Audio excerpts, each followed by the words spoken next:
Hello everyone, welcome back to Gamecasters. My name is General Esticchio, and in this video I will be detailing you the Season 16 variant of the Energy Twister Wizard.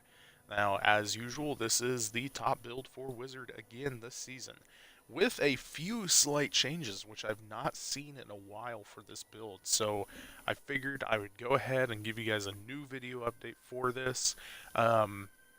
Like I've stated in other videos, if you haven't seen those, I will not have gameplay due to not being able to play a whole lot this season.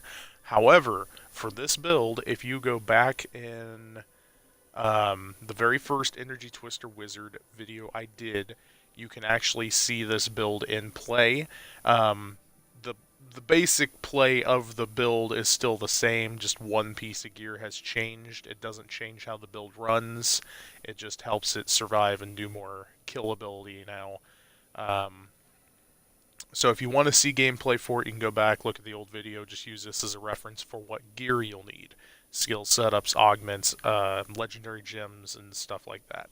So jumping right in, the usual for your skills, Energy Twister with Raging Storm as your rune slot, Arcane Torrent with Static Discharge, Storm Armor with Power of the Storm, Teleport with Safe Passage, Magic Weapon with Conduit, Slow Time with Time Warp, and then going over to your passives, Unstable Anomaly, Power Hungry, Illusionist, and Unwavering Will.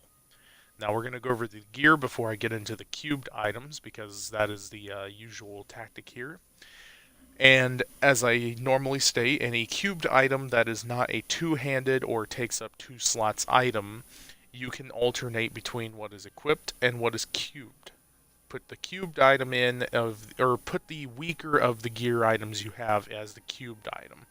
So if you find a better version of what you have that one equipped, because for cubed items they're automatically max statted. So get whatever one of the other variant you can have equipped and then cube the alternate one. I'll explain further when we get around to that. So for the weapon for the build, you'll be running the Twisted Sword with Holy Damage, which the type doesn't necessarily matter, just you need damage on it. Damage, Intel, crit hit damage, and Intel as your augment.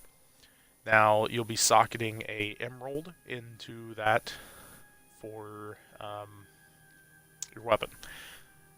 Fierce Gauntlets will be your hands, with chance to deal area damage on hit as the primary stat, I like to say, because the rest of them are mostly gear stats.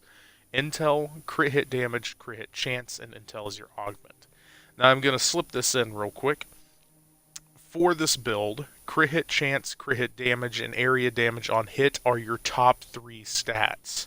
Anything you can get area damage on, you want to get, and you need to get as much crit hit damage and crit hit chance that you possibly can. Now, Intel is also another huge factor for this build. Augmenting as high as you can is very, very important to this build. Now, this is the build I pushed up to in the top 100 placements with this, and that was during one of the seasons where a lot of people were running it. And I can tell you now that getting your augments as high as you can and getting intel as high as you can is the best way to push as fast as you can. Otherwise, you'll be slogging by just trying to get that next piece of gear that's better than your old one. Just get your stats up. That's all I can say. For your shoulders, we'll be going for Dashing Pauldrons of Despair, Vitality, Life, Armor, Intel as your augment, and area damage on hit.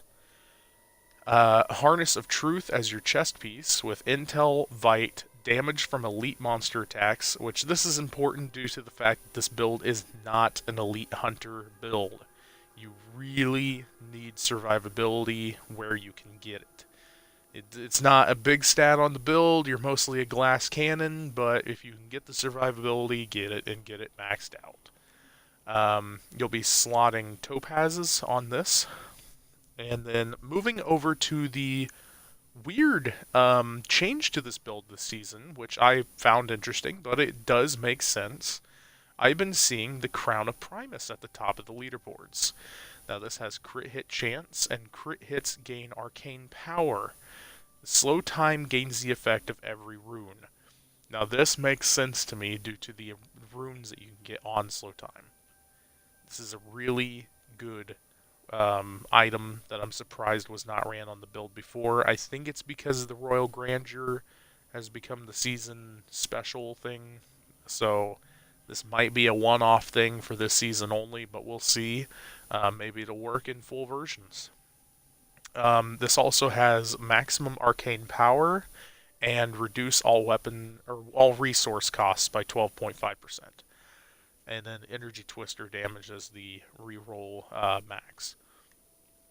And then our usual, the Traveler's Pledge and Compass Rose set bonus with arcane skill damage, crit hit chance, and a Zai's Stone of Vengeance as the legendary gem.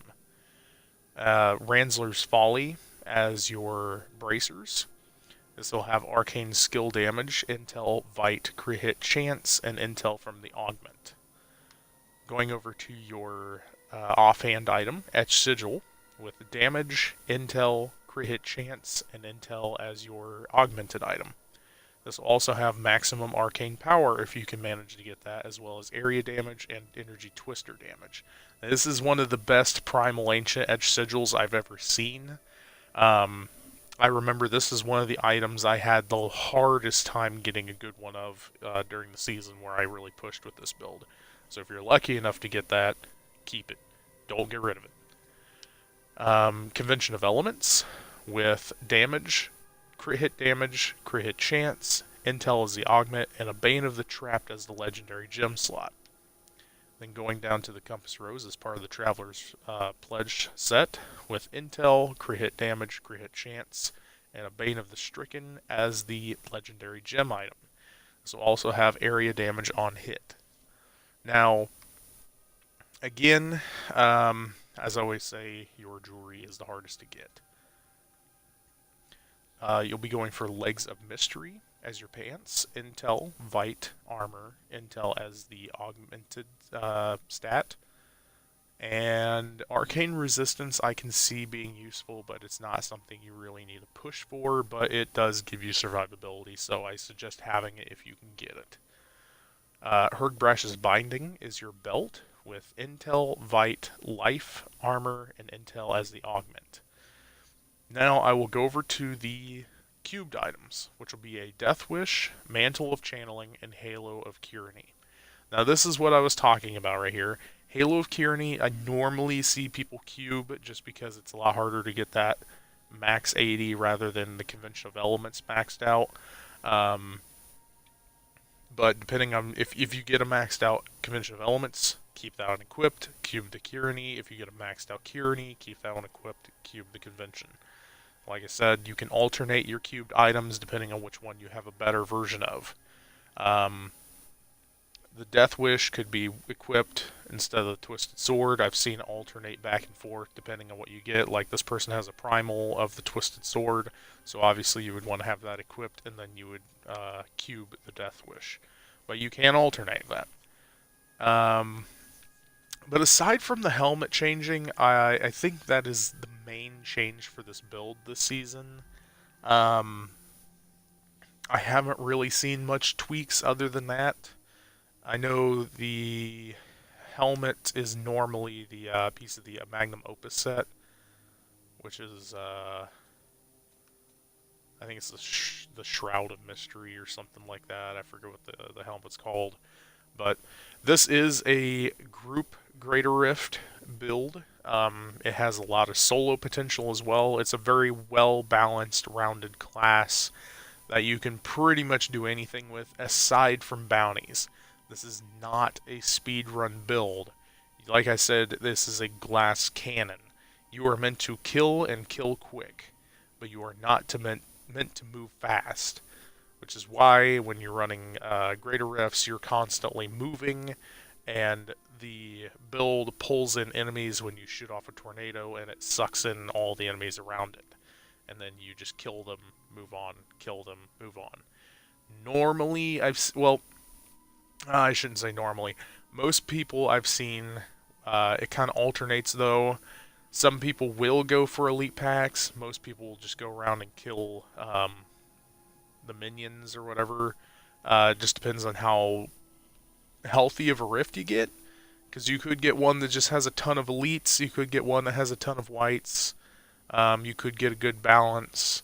I would say kill elites that you think you can kill. Don't worry about the ones that are a lot harder than the others. If they're fast movers, if they have immunities to anything that you have, avoid them. Move on to the next one. If you think the rift is bad, back out, restart. I know it's an annoying process, but that's usually how it gets once you're in the GR 110s and plus. This build this season has pushed a 128 on the leaderboards, so I expect to see by the end of the season this build to probably push a lot higher than that. I know the season I played, the group rift pushed to a 138, if I remember correctly. I know it was in the mid 130s to late 130s. So we'll see. I'll definitely keep you guys updated on anything like that with the build. If anything changes, I'll have an updated video of this. But for now, this is what you'll be looking for if you're wanting to build the top class on the leaderboards. Anyways, thank you guys for watching. I will see you in the next Diablo video or any one of my other videos. Anthem drops here in just under 2 weeks, and I'm looking forward to playing that. I hear it's got a lot of Diablo-esque things with the loot system. So we'll see. We'll see. It might be a game I'll stick to for a little while. Not sure. But either way, I'll still have Diablo videos for you guys. I will see you guys next time. Thanks for watching.